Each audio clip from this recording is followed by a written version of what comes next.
Welcome to Live Players, where political scientists and strategists Samo, Burja, and I discuss the key individuals with the power to alter our current society. Every week, we provide analysis of the news and case studies of live players as well as key institutions and technologies that make up the global power landscape. Let's dive in. Should we start with what's happening in Syria right now, and then from there we can go into broader, sort of the broader Middle Eastern governance topic? Does that sound like a good place to start? I think that's like an okay place to start too. Okay, so I actually haven't been following it super closely. What's sort of interesting about what's happened in Syria, or why is that reminiscent of what's happened in sort of some of the Middle Eastern transitions more broadly? Well, President Assad's government had in theory been fighting to maintain power for nearly a decade, right? That was the beginning of the Syrian civil war, when many disparate factions were engaged in a struggle for control of the country. Syria is a very interesting country, and it was a fractious one to begin with. It arguably never quite fully made sense as a coherent single entity. Almost, too small to be an empire or regional hegemon, yet in a way diverse enough that it can fragment into its ethnic components. There's, of course, the underlying tension between the Kurds in the east and the general Arab population in the west of the country. The Kurdish population speaks a different language, even if they are Sunni Muslim. And then in the west, you have a division between the Sunni and the Alawites, so different strains of Islam, as well as a substantial Christian minority. Among the many rebel groups that the government had been, the previous regime had been fighting, there was a faction of various factions of Islamists, factions of Kurdish fighters. There were also factions of, let's call them a set of rebellious military generals, and in theory, people who were pursuing something that could be called democratic reform, or trying to establish sort of a democratic government. Now, with every rebel group, you have to ask, how much is this just presentation and window dressing for the West versus genuine idealism? But, if you have general carry out a coup, the promise behind the coup is that, we're just doing this to overthrow the previous corrupt president, and we're going to throw elections 5 minutes from now. The time to start believing the general is when the elections are carried out and when they have peacefully stepped down from power, right? Otherwise, it's just rhetorically so easy to say any seizure of power. It's like, actually we're only seizing power to give it away, right? That's sort of this very easy to say thing. It doesn't really cost you anything. At the end of the day, if your supporters are motivated by something else, betraying that promise politically does not carry that many consequences. So you can probably already tell from how I'm speaking about this that I find the prospect of a stable, unified, democratic Syria unlikely. So fall of the Assad government, in a way, does not change that much for the country, right? The government was only tenuously in control of many parts of it. And, once you lose a few of these cities, Aleppo, Damascus, there's still forces that are fighting sort of on Assad's behalf. And, at the time of recording, it seems like Assad has fled the country. Him and his family's whereabouts are unknown. I think there was a claim that asylum had been granted to them in Russia. So it's quite possible they'll be making some statements from Moscow soon. But, just because someone's, has been granted asylum, until you actually see where they are and what the situation is, it's deeply unclear. For example, like such an offer might be granted. Deal making behind the scenes might result in it being rescinded, or something as simple as asylum is granted. You're still not in the country yet, and you only have promises to get you to the country with asylum. Those promises are then revoked. It seems very interesting to have a head of state survive this kind of government collapse. I'm going to note that when the Libyan government collapsed, Gaddafi, who had been basically dictator of the country for decades, he was killed by rebel groups. And the Iraq case was a little bit different because the U.S. toppled Saddam Hussein's government. So when Saddam was captured, he was put on trial. And in this case, I don't know what kind of relationship the Russian government will be pursuing with whoever becomes the new legitimate government of Syria, because I think that's profoundly unclear. Now, in theory, these factions have agreed to carry out elections together. Because of what I described earlier, it just takes one rebel group or two to break away from this deal. And the civil war continues, even though Assad is gone. So just because you've removed Assad after decades of fractious civil war does not mean that government will happily be stitched back together. And ironically, because Assad is alive, and I'm not here commenting on whether or not he should stand trial. I'm not commenting about any of the human rights abuses, just as a political fact. Because he's alive, this changes the political calculus, right? In theory, he could continue to wield some amount of influence with the factions in the country. It can be as trivial as, I've stepped down as president of Syria and I recognize this faction as the legitimate government. I wish and support them. I wish them well and I support them, etc., etc. That very basic gesture of legitimacy could still impact how the political struggle in Syria goes on. Another reason that I'm skeptical of the sustained stability and peaceful cohesion of the country is because of the radically differing visions for the future of it. High degree of Kurdish autonomy is acceptable to some of the international stakeholders and some of the foreign powers, to be less euphemistic, some of the foreign powers that support various factions in Syria, but it's unacceptable to others. Turkey was a major force and had basically security forces enter Syria, enter it in various regions. They were arming key rebel groups.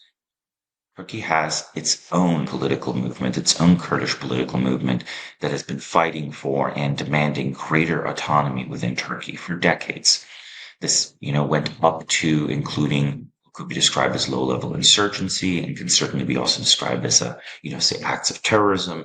The Turkish government, of course, have been significantly merciless in its retribution and its security measures and its oppression in return. To have another Kurdish autonomous region, or almost de facto independent region, pop up in Syria, where one already exists in Iraq, this sets such a terrible precedent. Those two regions could work together. They could help support the significant Kurdish population in Turkey itself. Kurds are one of the largest stateless people of the Middle East. What do I mean by stateless? I don't mean that they don't have citizenships. There just is no such country as Kurdistan. They are minorities in large Arab countries such as Iraq, or minorities in Iran, minorities in Turkey. And, their language is distinct of all of these languages. So there's no easy sort of natural fit for an alliance based on cultural or national lines. To flip this over, they are operating on basically a version of nationalism. And that actually means that they're better organized and more efficient as a fighting force than their numbers would suggest. So because of this, internationally, every time when a country like Iraq or Iran blows up, they are a natural group to address. There will be a highly organized movement, basically motivated by this dream of an independent country, or at least an autonomous region, where, their language and culture and traditions and history are the one that's prominent. The arguments they have are basically self-determination arguments. It's like, okay, we live here, we're the majority, want to carry out a referendum, be independent, so the moral legitimacy is pretty solid. And this can still, there can still be reasons that groups are like not acceptable, but they essentially have what it takes to motivate people to fight. And this brings me to the second group that has what it takes to motivate people to fight. I'm talking here about Islamist groups, right? You have a very basic argument. This ideology says that it's your duty to fight the non-believers, and it's your duty to try to establish a religious and godly government. And this is actually mandated that you should do it. So, someone should, try to declare themselves caliph. And you can have like moderate versions of this ideology, or you can have extreme versions. And extreme versions have popped up. Again, ISIS was a major force in the Syrian civil war. People forget this. Before the first Trump administration, basically with a significant change of policy and ironically even some escalation of Russian support for the Syrian government and other factions, it's ended up resulting in ISIS being defeated. Something like ISIS could rise, and ISIS was very good at fighting, and Kurdish groups, again, that want independence or significant autonomy and devolution of power from the center, up to including having their own armed forces, right, and maintaining those armed forces. That level, by the way, of autonomy is not acceptable to almost any government. It certainly is not accepted in any Western country, right? Say, imagine how strange it would be if Quebec separatists were like, well, we don't want full independence, but we'll be happy with the Quebec army, as distinct from a Canadian army. The only way this makes sense is if you know that there's such a low level of trust that they want their own armed forces for protection from oppression from the central government, or they're viewing this as an intermediate step to when later the military situation is more favorable, have the means to enforce, whether the central government agrees it or not, their independence. So, okay, you have these two fighting forces, two big ideological drives, each of which transcends the clannish sort of tribal structure that is sort of the default social structure in the Arab Muslim Middle East. The notable thing to consider is that the success of neither of these factions can really result in a stable government. Like, I think a straight up Islamist government would not be completely acceptable either Turkey or Israel or the United States. So they would have to, or they would want to intervene. For ideological reasons, I also think the Islamist government would be anti-Western, even if it doesn't make geopolitical sense. Honestly, if you look at Iran geopolitically, it kind of doesn't make sense that it is in such a constant struggle with Israel. For ideological reasons, if you imagine in Iran saying, okay, we need to have a rapprochement with Israel. We need to have peace. This sort of decade-long proxy war and harassment has not advanced any of our geopolitical interests. It would just not sort of fly. Ideologically, it kind of like wouldn't work. And it would cause Iran to sort of have to give up this pretense that it's a wave of the future, that the Islamic revolution has relevance not just for the Shia Muslims of Iran, the Sunni Muslims of the Middle East. The sort of anti-Israel positioning is kind of this linchpin of a very strange ideological alliance between Sunni Islamists and Shia Islamists, the Shia Islamists being sort of arguing the gap is not so great, and that, maybe you should have been reconsidered this whole Sunni Shia thing in our favor. Like maybe they even have something like a very long-term perspective towards religious conversion, which, it sounds unusual if you're not in the religious mindset. But within the religious mindset, people will constantly be thinking, right? Like the correct metaphor here might be, of course, the methods of, say, evangelicals in the United States evangelize and to spread their religion. They're peaceful means. There's a religious motive to spread your particular view of things. And Islam does have that, right? It is sort of there that you are supposed to be bringing people to God in that way.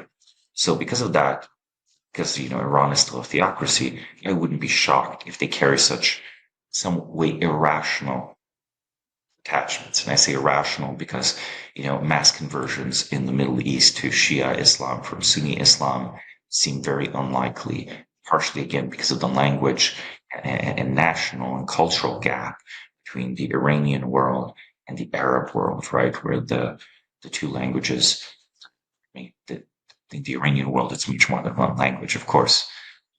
Still, there's an incompatibility there. Culturally, socially, there's not the same identity. Hey everybody, Erik here with a word from our sponsors. How deep do you go to seek out an answer to a question? Maybe you've spent hours clicking the source links on an obscure Wikipedia page. Or maybe you're even the type of person who checked out the entire shelf on the topic at your library.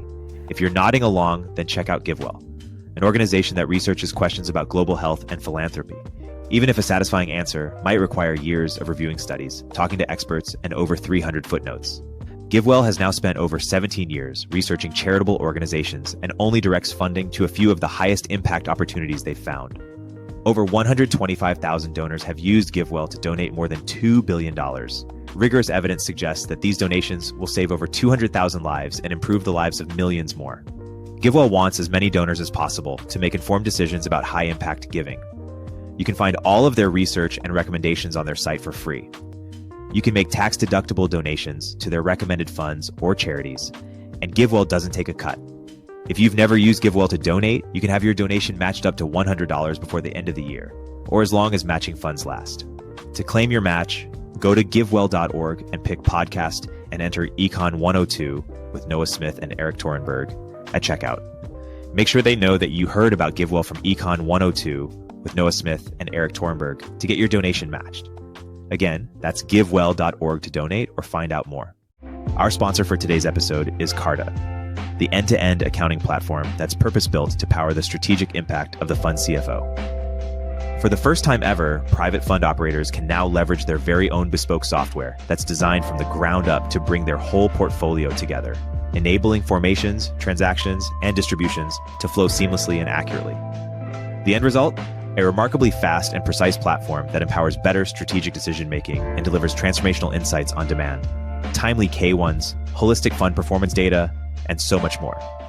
Come see the new standard in private fund management at carta.com/investors. That's carta.com/investors. So let's look at alternatives. Syria was already held together by a secular Arab nationalism. So that's where you take the Sunnis and you take the Alawites and you take the Christians and you say, we all speak Arabic. We are all Arabs. And we are building a state that's not anti-religious, mosques, churches, all of this is fine. We should be close to God. We believe in God, but we're an Arab state first. And this type of Arab nationalism in theory could be compatible with democracy. But in the Cold War and after, we usually saw it evolve into some sort of hybrid autocratic system. And for a variety of reasons, the Christian minorities in most of the Arab countries where the Christian minority is significant supported, because again, the alternative is Islamism.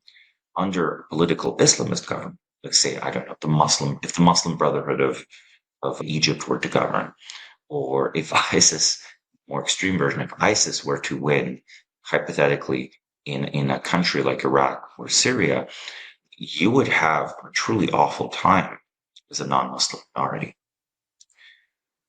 That group has been demographically shrinking for the last few decades, right? So the Christian minorities of the Middle East have been becoming smaller. Every time there's a major war and minorities tend to flee, their demographic reserves reduced, making their position more precarious. They tend to also settle and assimilate in the Western world, and honestly, even in Latin America, much more easily than the Sunni refugees. So fewer of them would even consider returning. Like if your life is better, you don't feel endangered. In a sense, you're no longer a religious minority, or at least you're not unique in being a religious minority, and you're much richer. Sort of the argument for going back to Syria, to Lebanon, or to Iraq are minor at best, right? There's sort of very much aspects of sentimental attachment. So what we're dealing with in this demographic, also on net, Christians tend to be more secularized in places like Lebanon and Syria and tend to have lower fertility than the majority. Now, we have discussed radically falling birth rates around the world. And it is true that these are falling in a lot of the Middle East. However, since Syria has been so impoverished by the civil war, it was not very rich to begin with.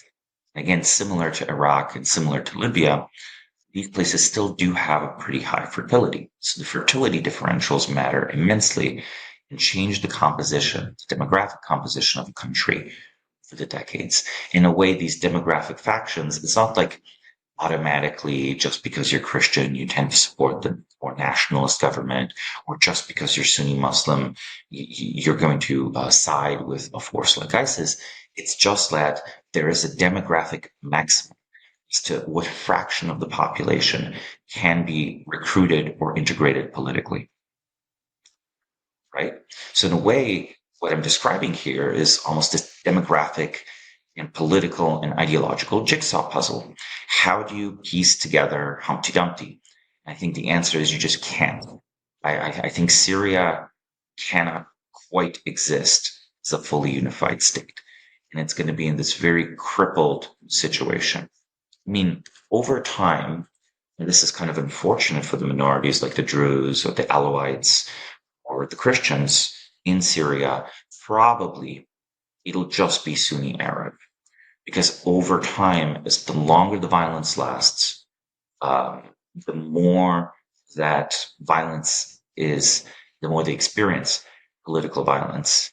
The smaller the groups are, the less capable they are of militarily defending themselves, even with militias, being a fighting force that's worth protecting or dealing with. I think you might result in just like most in Arab and Sunni population in the West, and a self-sortition between the regions where Kurds live and the regions where Arabs live. So that is a phenomena similar to what happened in the breakup of Yugoslavia, right? Where because people are fleeing danger and because people are pursuing the few spots that are peaceful, that have economic activity, you might see a sort of self-sortition into different regions of populations who are previously living side by side to now live in different parts of the country. I think that foreign support has proven unable to sustain the Assad government. So what do I mean by this? It was opposed by the West. It was modestly supported by Russia. So fall of the Assad government is a loss for the Russian government. It was supported by Iran. This is a loss for Iran. Hezbollah has already been sort of crippled immensely in its fight with Israel. So I think Israel on net, assuming Syria is not destabilized, let's say it's a modest win, but it's a very complicated win. I don't know if you heard Israel moved to secure the Golan Heights. Down here. So it's a fairly important position, and they've moved into like a few other border Syria positions to basically secure what they perceive as potentially an endangered territory. But to be realistic, it also is perhaps a desire to hold that territory in the long run. I also think Turkey might have some territorial aspirations towards Syria as well. Now, this is usually probably done just through like an occupation of a small part of the country or region. It's not going to immediately be like annexation, because in international law, that's just very tricky. But this likely means that whatever government becomes the dominant government in Syria after, and I do kind of expect these deals to break down, like the deal I mentioned between the various factions in the aftermath of Assad's ousting from power. They will be in a conflict. They will be stuck between Turkey and Israel. That's sort of the best case. So the country is going to have a hard time developing anyway. Now, under those conditions, I just, what exactly is the government can offer? It can't quite offer development. It can't quite protect its borders.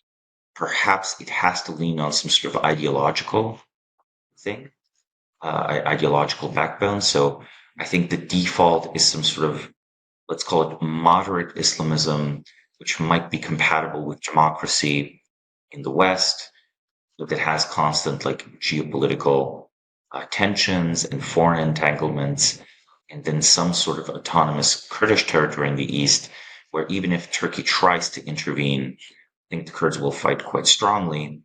There are still forces and countries that would oppose Syria just becoming a de facto Turkish puppet state.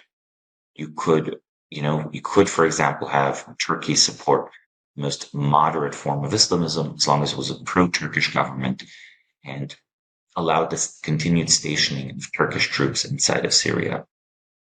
Erdogan does have some ambitions for sort of neo-Ottomanist policy where they have a near abroad, where they can intervene and secure their interests.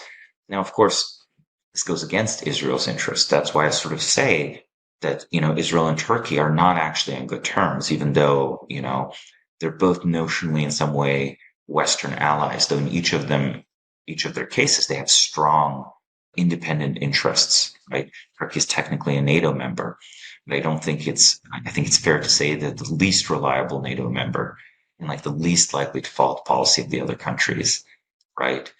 And, Israel is not a NATO member, but it's a close ally of the United States. However, would Israel pursue a foreign policy in the Middle East that was detrimental to the US? Of course it would, right? Of course it would. It has like imminent security concerns. It also has, there in fact is also an Israeli national ideology, right? This whole point of the country is a national self-determination as well. And, that's part of why, in a way, Israel is a strong Western style country. I think Turkey, for Middle Eastern standards, is a relatively strong Western style country because people have basically a nationalist ideology as well, which is why accepting, say, Kurdish autonomy is so difficult. Like from a Western pluralistic perspective within Turkey, say, accepting minority status of the language of Kurds, we don't even realize this opens the can of worms for all other minority groups that officially basically don't exist in Turkey, right? And then it asks the question, so what is Turkey about? If it's not about the Turkish language, culture, and development, well, maybe the answer is Islamism, or maybe the answer is it's a great power, or the answer is, it's a special economic zone, or something. I'm kidding a little bit, but I think economic growth tends to not be the thing that builds state capacity. Economic growth can come later, can buttress an already working state and support it, right? And offer political alternatives. And I think also economic growth is a prerequisite for functioning democracy, because I think in a low growth economic situation, you have, it becomes a zero sum game. It's just a game of collecting enough votes to expropriate the side that's not voting. Only with economic growth do you make it be a positive game, and then you can vote for things that, the whole population wins on, right? Rather than just redistributing directly or indirectly between various groups. And even seemingly neutral things, like, for example, in a multi-ethnic but slow-growing, underdeveloped country, lavish funding of the military or infrastructure funding that's focused on one part or the other part of the country, these are things that will be seen as redistribution, even if they're not, right? For example, it might be a richer region of the country that says, so nominally the same laws apply across the country, but only one region is sort of rich enough to hit particular tax brackets in practice. So in practice, there's one region that pays most of the taxes. These kinds of problems are tricky and thorny to solve without simple legitimizing political formulas. And, for better or worse, nationalism remains a simple legitimizing political formula. It's an interesting question why Arab nationalism has never quite worked. And I think one of the big reasons is that none of the individual Arab states can really represent what they argue that they represent, this full Arab nation. That honestly is like always a hypothetical exercise, right? Just as Germany was hypothetical exercise before the unification of most of the German states. You can talk about cultural affinity, but no individual state receives the full legitimacy that a unified Arab state would. Now, of course, a unified Arab state has this big geopolitical problem where if you wanted to unify, North Africa in the middle and, the Arab Peninsula, the Fertile Crescent region. Well, first off, a few countries in the way.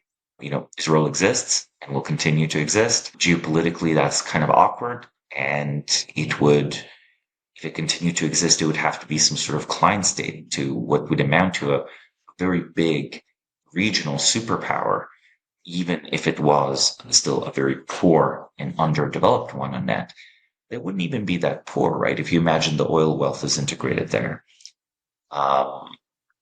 Big gap in wealth between Arab countries is also a big reason that they have difficulty unifying. However, from the Saudi or the UAE perspective, unification with a place like Syria or Iraq just means massive expenditures to try to develop them, right? And there were several attempts for some of these peripheral states to unify during the Cold War. Temporary mergers between Egypt and Syria or Syria and Iraq. And these tended to last for a few years at a time before they broke down for basic reasons, like they couldn't agree where the new capital should be. Should the capital be in Damascus? Should it be in Cairo? There's been just such a long history of failure of pan-Arab nationalism that it is withered as a political force. And that sort of is why often Islamism has arisen as an alternative, which is sort of like our unifying factor now is that we are all Sunni, and this is a religious duty. And it doesn't matter how strong Islamic State is, I'm supposed to support it, right? It's not a pragmatic decision of, do I believe the Assad family will reunify all of the Arab people, or do I believe Saddam Hussein will unify all the Arab people? It's more, I'm following this government. It's the religious duty of other Sunnis. I will remind them peacefully at first and then militarily, right? And I'm going to exert myself both as an individual, as a military unit in service of this. So there is definitely the case that political projects over time can become discredited just by repeated failure. And in fact, one of the strongest forces against Islamism was the defeat of ISIS. The defeat of ISIS in the early 2010s dealt it a massive blow. A blow that has been significantly undone by the collapse of the democratic government in Afghanistan. Now, Afghanistan is not part of the Arab world, but almost everything I've said about the Arab world, demographic fragmentation, difficulty of crafting a secular ideology for an impoverished country that actually has a reason for a country like Syria or Afghanistan in particular to exist and be legitimate, rather than say, I don't know, maybe there should be Pashtunistan, there should be a state for the Pashtun people only in Afghanistan, right?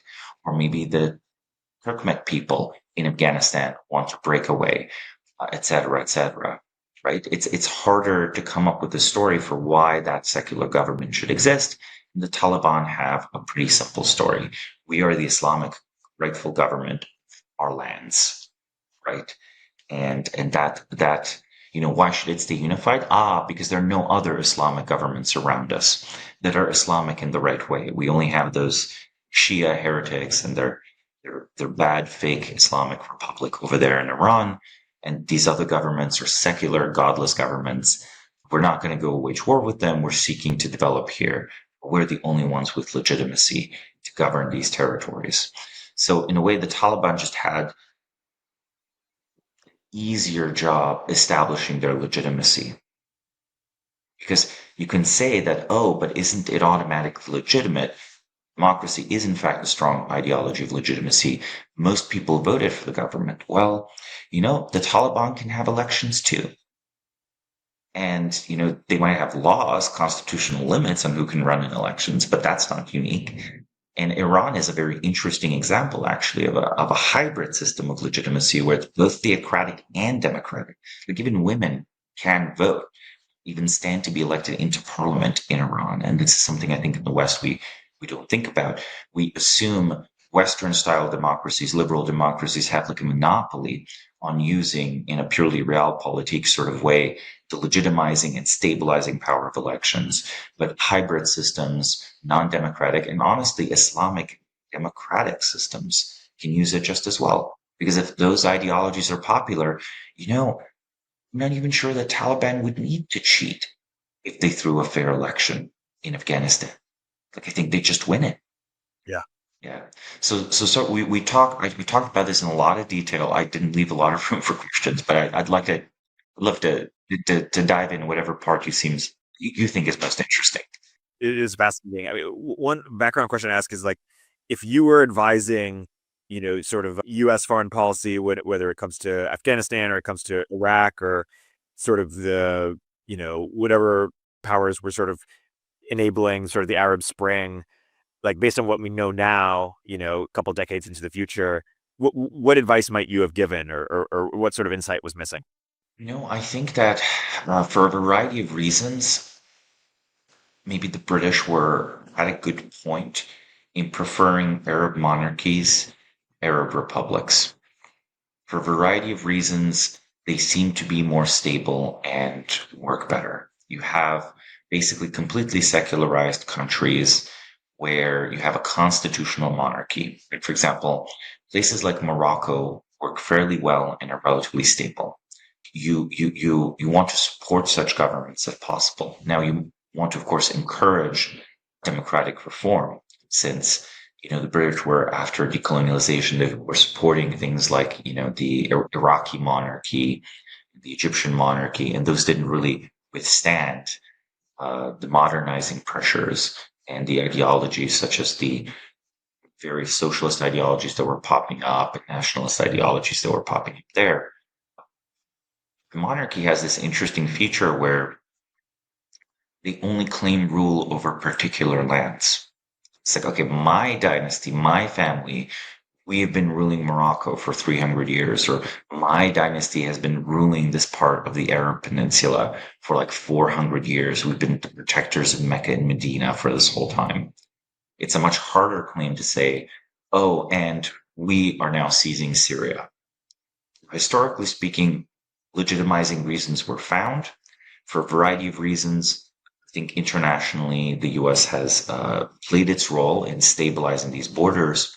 So you kind of want governments that can legitimize rule over like fairly limited pieces of territory, even if there's no inherent logical reason to only rule that small piece of territory rather than a larger, more geographically, ethnically, religiously, ideologically coherent or complete whole, right?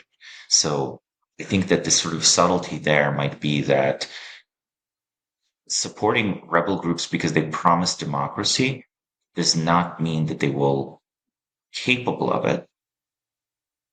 Supporting a political family that has something like for example, a royal style claim power, conditioning your support on them introducing more and more democratic elements, I think that could work really well.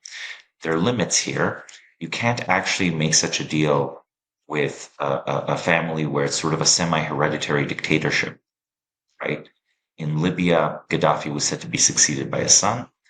In Syria, of course, Assad's father was already president of Syria. It was almost this kind of a hereditary-ish dictatorship because they derive their power from notionally the democratic element. So it's sort of like if you're asking someone who bases their power on the pretense of democracy to introduce democratic elements, those will directly undermine and remove their role in society, leaving them with no source of power whatsoever. It's not even clear their property. Like, could the Assad family have been, hey, we're just going to let the Islamists be in charge and we're going to be private citizens and we're going to keep our wealth? The rule of law is not strong enough, even if you gave them amnesty for whatever corruption charges. Like, you could easily, in a more developed country, have a deal where, okay, we're actually not going to touch these properties and we're going to transition into a democracy, and certain properties will be respected and will remain family property, and we're not going to try to argue that they were stolen and so on. In the transition from the Francoist regime in Spain to democracy, deals of this type were honored, right? Including in the Spanish monarchy, the Franco family kept titles that they were given by the King of Spain. So Spain evolved towards a constitutional monarchy out of the Francoist regime. And that was basically on the initiative of the monarch, because the monarch was uninterested in running, we could call it a fascism adjacent government, right? And felt it would be much better for the royal family to just be sort of a pampered, not purposeless kind of elite family influence, right? They wanted, in other words, to have a cushy position like that of the royal family in the UK. At the end of the day, if you could credibly internationally offer to the House of Saud that, hey, what if you just relaxed? What if you didn't have to worry about being murdered? You don't get to chop anyone up with bones. You don't get to saw their bones. You don't get to kill them.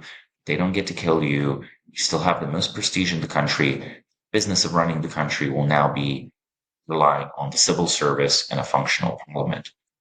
Looking from the perspective of a royal family, that kind of slow abdication of power, it's not even a bad deal, right? At least if the alternative is instability. But to make a deal with an influential family, and I do mean families here, more just than individuals, because even in the Western world, it's often the case that matters. In the Arab world, it remains much more central to life, and the concrete tribes that are associated with the family still matter. Like Saddam Hussein, his last loyal supporters were often people from his home tribe, right? From the extended tribe that his family was a part of. And those were some of the last strong supporters of the previous regime. So all of this is to say, identifying centers of non-democratic power, but not those who merely have an authoritarian state that claims to be democratic but isn't. So don't take those who have based their legitimacy on a false or sometimes true claim of democracy to introduce more democratic elements. Approach others. Let's put it this way. Identify 50 of the most influential and respected clerics in Syria, bring them together, bring them in a Congress, ask them to declare certain Islamic factions illegitimate and un-Islamic, promise to physically protect them, promise to physically protect their property, promise them some special carve-outs for how Islam will be practiced in the new Syria, and ask them to say it's a religious duty to support the legitimate government that you've picked. And okay, their basis of power individually is not democratic. They lose nothing of their religious power. In fact, they might gain power. A cleric might gain power because they're not a military commander of an extreme ISIS-like faction, right? They just kind of have a congregation, basically. So they might be thinking to themselves already as okay, I will be allowed to tell people how they should vote. That's very basic. You might promise them a favorable and prominent position in the religious, in democratic politics of the new system. Or you might seek out wealthy business owners, right? Or you might seek out the royal families of these countries. And okay, I guess what I'm saying is pretty much you should actually be pursuing, if you're trying to change the politics of the countries to over time come to resemble Western parliamentary democracy, you should be pursuing an elitist path to reform, not a populist one, because the populist one will too easily be redirected into either extreme nationalism or extreme religious movements. And those will tend to undermine the integrity of those states, the territorial integrity, and leave the door open to war. Truly, for Syria, the civil war has been absolutely devastating. The country's population is vastly lower by many millions of people than it was when the war began. Many refugees who currently are living in Turkey, many more who also live in Europe. And many of those will never return. Some of them will.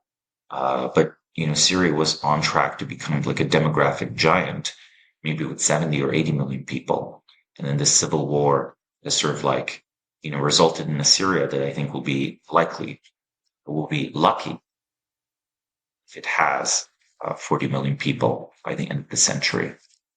And is the dysfunction that we've alluded to in this podcast, is this unique to the Middle East? Like, does what happened to sort of what you were saying about, autocratic governments doing the best, is that also true in, let's say, Africa or something? Or how do we compare what happens in Middle East governance-wise to other places? I think that in Africa, actually, there are parts of Africa where something similar is true. I do think Islamism makes continued bids as a valid organizing ideology against established government in places like Nigeria, right? Like you see outposts of ISIS or self-proclaimed outposts of ISIS among African Islamist groups. And a country like Nigeria might still be split apart on those lines. There are few large, linguistically and culturally unified groups like, say, the Kurds that are, don't have a state where they feel relatively dominant in Africa. But that's not because not because the states are homogenous, but because the groups are so divergent that you would have truly tiny states. Like if every language or every ethnic group in Africa got its own state, the UN would probably double or possibly triple in size. That would mean another 200 or so smallish states with just a few million people each, most of them landlocked, right? So in a way, in Africa, I think also, while tribal structure is important, I think clannish structure is less important. So I think the family cohesion that results in this political organization of the Middle East, I think it's lessened in Africa, though it's important. The local tribal authorities there are much more like almost communal, right? There's this like village tier of social organization where a village might have relatives or might not have relatives. And there's going to be like a level of local representation. Like optimistically, you could say that maybe in the very long run, this trends towards something like peaceful transfer of power through democratic means. That's optimistically. Pessimistically, you might say this predisposes African countries towards sort of socialist politics,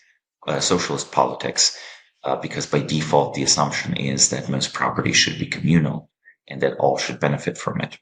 And this is very different than the idea of, our clan should own property, right? You're not going to be that in favor of actual communist policies at the end of the day if your basic organizing principle isn't something like the Communist Party. It's more like, well, it's the Ba'athist Party, but we all know which families are in and which families are out, right? Et cetera, et cetera. So for Syria versus Africa, we should also remember that I think the literacy rates are, despite everything, much higher in many of these countries than they are in a lot of Africa. So the appeal, in a weird way, perhaps Africa will see the emergence of extremist ideologies when literacy is high enough in all of Africa. Because until literacy is high, the appeal of something like language-based nationalism is pretty limited, or the appeal of even a thorough understanding. Like you might not even know what the Quran says, actually, or you might not know what the Bible says if you're illiterate and you're just participating in like traditional religious life. And you're certainly not going to develop your own unique and strange opinions about it. So in other words, I think there's a minimum level of education that results in the kind of religious problems that 16th century Europe saw, or that, maybe the modern Middle East is seeing, referring to the wars of religion. And, when people start reading their holy religious texts, interesting things happen. Not always good, not always bad either, but, I think it is what it is. I think in Africa, people usually talk about foreign powers intervening in Africa. But I'm just going to say that geopolitically, it's kind of a backwater compared to the Middle East. Yes, France has its interests there. Yes, the Russian Wagner mercenary group tries to make a profit by providing, military services or backing certain governments in exchange for mining rights. Yes, China is developing ports and trying to increase trade, and China will protect its investments and interests in the east of Africa. Yes, there's a vested interest by Western powers and by, honestly, moderate and stable Arab governments to suppress Islamists and Islamist success in the Sahel region. But once you say all of these things, you realize there is no country in the world outside of Africa whose political and economic security depends on Africa. So there are no countries with developed countries with an existential claim in Africa that must protect their existence, where their existence is endangered, like it might be for Israel. Countries like Turkey, where they have to balance European, Russian, and Middle Eastern politics to stay relevant. Which country in the world existentially endangers South Africa? No one. Right? There's no government that is almost inherently an enemy of South Africa today. Or Kenya is perhaps in a more tricky position. Ethiopia is perhaps in a trickier position because it's on the cusp of falling apart. So if there is an area of Africa where I think all of what we just discussed does apply, it is the Horn of Africa region. So Ethiopia, Somalia, Somaliland, that region is honestly, including Sudan, is best modeled as just part of this politically extended Middle East. But if you go further south below the equator, I honestly predict some of these pretty large states, they're going to stay coherent and they're going to stay fairly unified. A lot of them are pretty low population density. It is the one part of the world that has a rapidly growing population, but low population density actually means that power is relatively concentrated in the few large population centers that exist, right? A truly vast territory with many millions of people that is however highly dispersed, has very little effective military power. Once many of these local villages over 50 years become giant metropolises, and the country might have 5 or 6 major urban centers that have nothing to do with each other, and where none of those major centers truly dominates the other, well, then you might see, again, some amount of war. So, again, part of what is true in a lot of the Middle East is that there are few places that are absolutely dominated by a major city the way France is by Paris or London by England. And I think that also gets in the way kind of full political coherence, right, of a lot of them. And I think Africa, once it develops many large cities, at least in some countries, this will result in breaking up. And I would especially predict that will end up happening most in West Africa, where the population density is very high already, and the states are already small enough. Meanwhile, in Southern and Central Africa, I expect the larger states to sort of remain coherent. And at that point, they will have existed for, 100 years since the end of colonialism. That starts to be enough to develop a distinct national identity as Namibian or Tanzanian or Kenyan, Ugandan, right? At that point, this has been all that they have known for generations. No one remembers the pre-colonial or the colonial era. It passes from living memory. And so the ideas of different possibilities, that leaves the space. Also, Africa, unlike the Middle East, has a viable tool for its integration, right? The African Union makes some amount of conceptual sense geographically and economically, and arguably even ideologically, right? So I think that might be an alternative. Pursuing nationalism might be, us Hutu and us Tutsis, we share Rwanda together, and we're keeping this country stable, and we're developing not just this country, we're developing all of Africa, maybe East Africa, and we are participating in this larger community. People underrate the stabilizing effect of something like the African Union or the European Union. One aspect, though, in which I'm pessimistic about the African Union is the European Union exercised far more influence on Eastern Europe before Eastern Europe was a member of the European Union, because they could set standards and conditions for those countries to join. So those countries would self-transform politically and economically and legally to be able to fit into the EU. Yeah. And Africa just gave everyone membership to begin with. So I think the actual African Union won't be the African Union, but might be something like the East African Federation. And also to say one more thing, Africa is not unique in being a geopolitical backwater. Most of Latin America is also a geopolitical water with very stable borders and like few existential issues for any of the great powers of the world. So maybe a different way of saying what I said is, if your continent has no great power, it's in pretty good shape because no one has the power projection ability to mess with you, and no foreign great powers are truly trying to intervene because no one on your continent is an existential trouble for you in any sense. Like if hypothetically Brazil became a superpower, China and the US might have an interest in messing with Brazilian influence in Argentina or Peru or other countries, and then those countries might become unstable. There might be wars fought there. Okay, sorry, just that's how I would sort of draw that analogy. No, it's great context. So we'll also segue to, is there anything we haven't yet discussed on this topic that you think it's important for our listeners to know, or any way you'd want to sort of summarize some of the thoughts that we've been discussing here? Don't try to forecast which rebel group is going to win. All of these things will be determined in backroom deals between the local powers of the Middle East. And you can sort of track the broad ideological coalitions. I recommend don't read the news. Actually, just read a few books about Syria.